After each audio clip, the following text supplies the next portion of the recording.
ഇപ്പൊ 3 അഭിപ്രായം 3 സ്ഥാനാർത്ഥികൾക്കും ചെയ്യേണ്ടെന്ന് പറഞ്ഞു. അനിലിനോട് മറുപടി പറയാൻ ഒരു ചെറിയ സമയം. അനിൽ എന്ത് മറുപടി പറഞ്ഞാൽ ഞാൻ പറയും.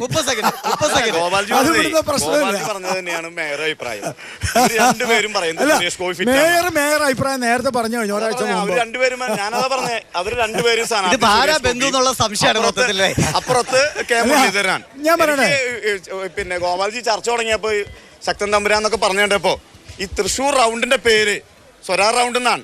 സുൽത്താൻ ബത്തേരിയുടെ പേര് ശക്തൻ തമ്പുരാൻ റൗണ്ടിന്റെ പേര് പോയി കഴിഞ്ഞാൽ ഞാൻ പറയേണ്ടി വരും. തൃശ്ശൂർ റൗണ്ടിന്റെ പേര് ആനവട്ടം അല്ല ഈ മേയറോടുള്ള വിരോധം അല്ല ആനവട്ടം എന്താ പ്രശ്നം പറഞ്ഞാൽ ഈ മേയറോട് സത്യം പറഞ്ഞു. കാരണം ജയിച്ചു പോയ എം പി ഒരു ചുക്കും ചെയ്തില്ല. ചെയ്തത് തോറ്റ എം പി സുരേഷ് ഗോപിയാ. അത് ഈ ചങ്ങായി തുറന്നു പറഞ്ഞപ്പോ അപ്പത്തൊട്ട് തുടങ്ങിയ ഈ ചങ്ങായിയോട് എന്തൊരു കഷ്ടം. ഒരു സത്യം പറയാൻ അനുവദിക്ക്. ഒരു സത്യം പറയാൻ പറയാം. മനുഷ്യർ സത്യം പറയട്ടെ. എന്തോന്നാണെന്ന് ഒരു സത്യം പറയട്ടെന്ന്. എന്ത് ശക്തൻ തമ്പുരാന്റെ പ്രതിമ അതെ അല്ലെ പൂരത്തില് എല്ലാ വർഷവും വേറൊരു കാര്യമുണ്ട്. പൂരത്തിന് തെരിഞ്ഞു നോക്കാത്ത ആളെ ഞാൻ കണ്ടിട്ടില്ല.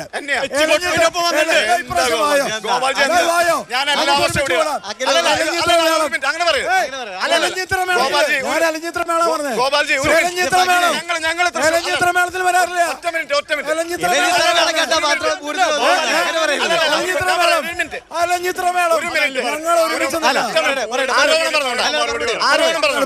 ഞാൻ എന്റെ കുട്ടിക്കാലം മുതൽ പൂരത്തിന് വരുന്ന ആളാണ്.